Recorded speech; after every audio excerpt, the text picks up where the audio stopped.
Local firefighters, first responders, veterans, and their families are opening up about an important conversation about suicide awareness and mental health. They're doing it through hiking. Yeah, firefighters wrapped up a 50K hiking event that was planned by a son who lost his father to suicide 1 year ago today. Edward Smith III served as an Alameda firefighter for 30 years before he died from suicide. Barney Smith, who is his son, planned this event in honor of his father and all first responders and veterans who struggle with mental health. Firefighters and first responders hiked for 24 hours, starting in Livermore and ending in the city of Alameda. The 24-hour period represents the shift of a firefighter.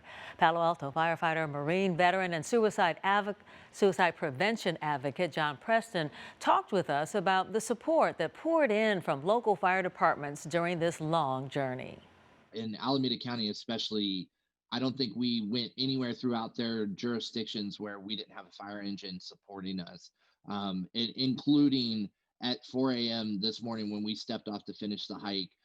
We had 2 units with us from Alameda County, which is just unbelievable.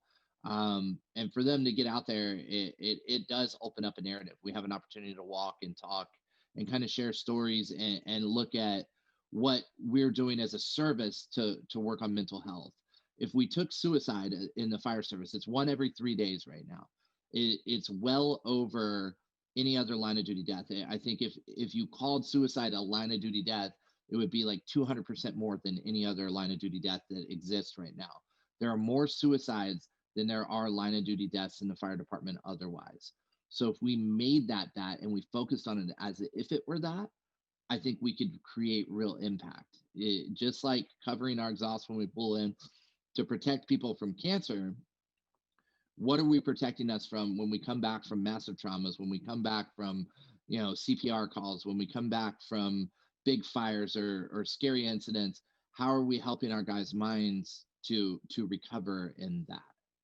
Such an important conversation to be had. The 50K hike also held in honor of Eric Michael, who died of suicide in June of 2019. This is a beautiful picture of Eric with his wife, Robin, and son, Donovan. Robin also joined firefighters and first responders today for the hike. She talked with us about the daily struggles that fire crews face on the job, which is something that she has witnessed firsthand. If the public knew what was going on inside some of these firefighters' heads while they're responding to these emergency calls inside their homes, it's like I think that it's pretty scary.